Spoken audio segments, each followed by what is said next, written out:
Hello, English learners, and welcome back to Talk Time English. My name is Mike. And I'm Emma. How are you today, Mike? I'm doing really well. You excited? Uh-huh. We've got a great lesson for everyone. Yes, we do. It's a very common situation one where we use real English. Yep, everyday English, English that people actually use, and that's what we want you to learn.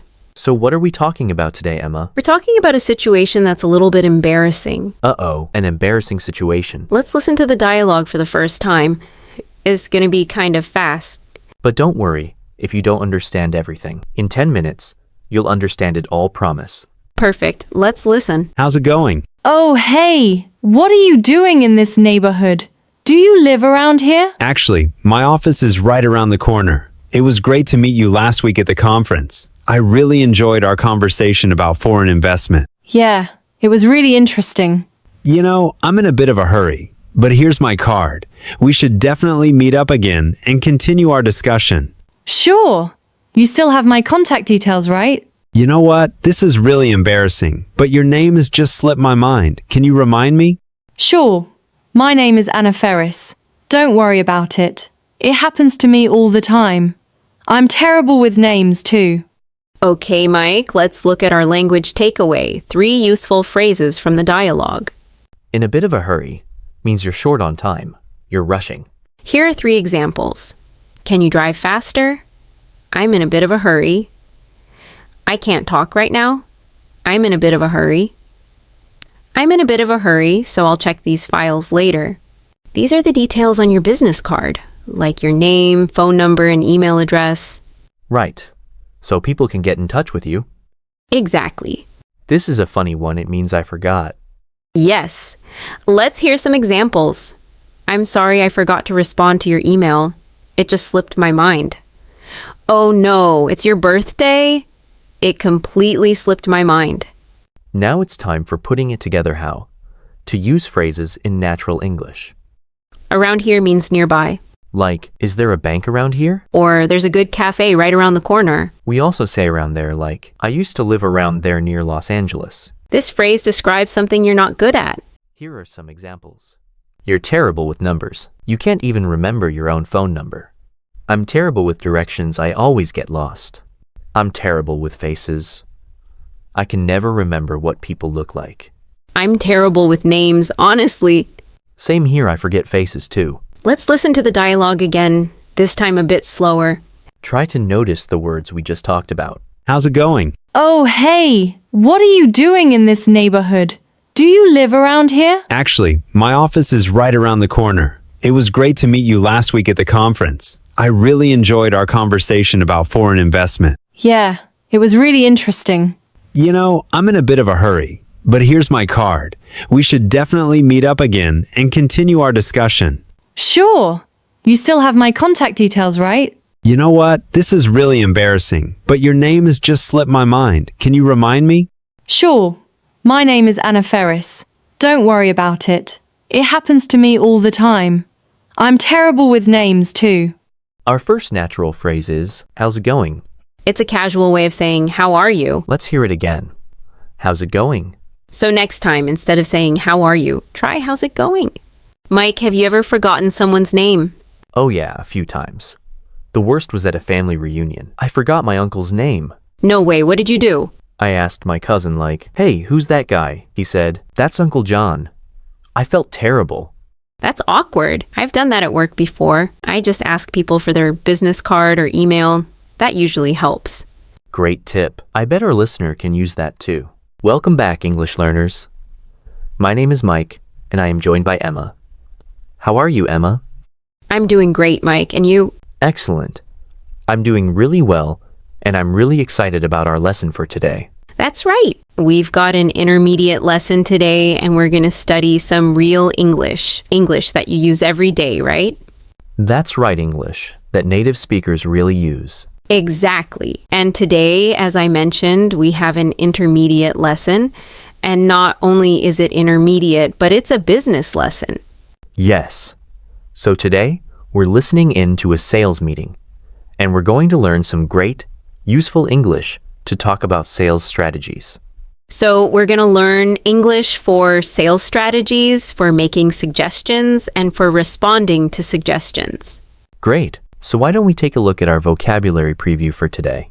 Vocabulary preview. So our vocabulary preview is a part of our lesson when we teach you some really important words that will help you to understand the dialogue better. Okay, great. So that is what vocabulary preview is. We have 2 words for you today, and we can start off by looking at the first one. Our first word today is drive sales. To drive sales means to increase sales, right? To sell more. Exactly. So to drive sales. Okay, now let's look at our second word. And it's an interesting one, promotion. So, Emma, what is a promotion exactly? Okay, so here we're not really talking about getting a better job, right? Okay, yeah.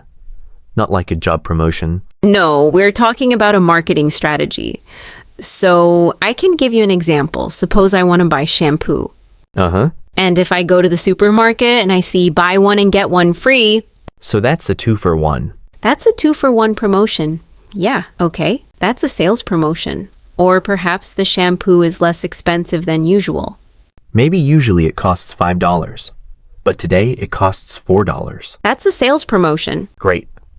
So that's a really good marketing strategy. Exactly. And we'll hear this word in our dialogue today. Great. So we are ready to listen to our dialogue. It's going to be pretty fast, so it might be a little bit difficult to understand. But don't worry if you don't understand everything, because later in this lesson, we're going to explain all the important words and phrases. Okay, everyone, let's get started. As you know, our numbers are down this quarter. We need to come up with a new strategy to drive sales. I think we should try to attract new customers. Maybe we could offer a promotion like a 2-for-1 deal or a discount. That's a good idea. But what about our existing customers? We should think about a loyalty program. A loyalty program? Can you explain? Sure. If customers buy something, they earn points. Later, they can use the points for discounts or free items. That's not bad. It could keep people coming back. Okay, I like it. Let's try both ideas and see what works. Okay, so now it's time for our language takeaway, where we look at 5 very useful expressions from the dialogue. These are expressions you can use in real-life conversations, especially at work or in business meetings. Let's get started. Our first phrase is come up with a strategy. This means to think of a new plan or idea. Right. Come up with means to create or invent something, usually a new idea. Like, we need to come up with a strategy to win more customers.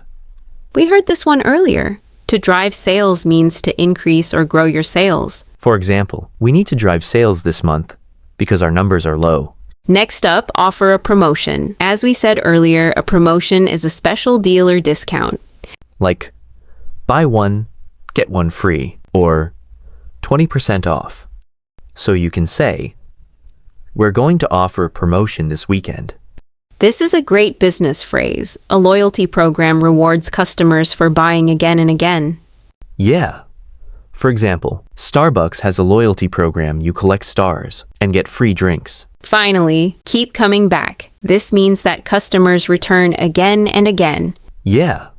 For example, Starbucks has a loyalty program. You collect stars and get free drinks. Now let's look at the Fluency Builder section, where we focus on useful phrases for making suggestions. Yes, these phrases are very natural and help you sound fluent when sharing ideas in meetings. This is a very common way to give a suggestion. For example, I think we should offer a discount. This is another polite and soft way to make a suggestion. Maybe we could try a different strategy. This one is great when responding to someone else's idea. For example, what about giving points to customers? This is a friendly, informal way to say, I like your idea. That's not bad, means, hey, that's a good suggestion. Okay, now that we've learned the useful language, let's listen to the dialogue again, this time at a slower speed. Okay, everyone, let's get started. As you know, our numbers are down this quarter. We need to come up with a new strategy to drive sales. I think we should try to attract new customers. Maybe we could offer a promotion like a 2-for-1 deal or a discount. That's a good idea. But what about our existing customers? We should think about a loyalty program. A loyalty program? Can you explain? Sure. If customers buy something, they earn points. Later, they can use the points for discounts or free items. That's not bad. It could keep people coming back. Okay, I like it. Let's try both ideas and see what works. Great job. You've learned some really useful phrases today for business meetings and for making suggestions. That's right. We talked about how to come up with ideas, how to make suggestions, and how to talk about marketing strategies like promotions and loyalty programs. And you also learned natural ways to respond to suggestions like saying, "That's not bad," or "What about?" So try using these expressions at work or in your next English conversation. Before we go, let's review the key expressions from today. Come up with a strategy. Drive sales, offer a promotion, loyalty program, keep coming back. I think we should. Maybe we could. What about? That's not bad. Awesome! And don't forget, the more you practice, the more natural you'll sound. Thanks for listening to the Talk Time English podcast. I'm Mike. And I'm Emma. See you next time.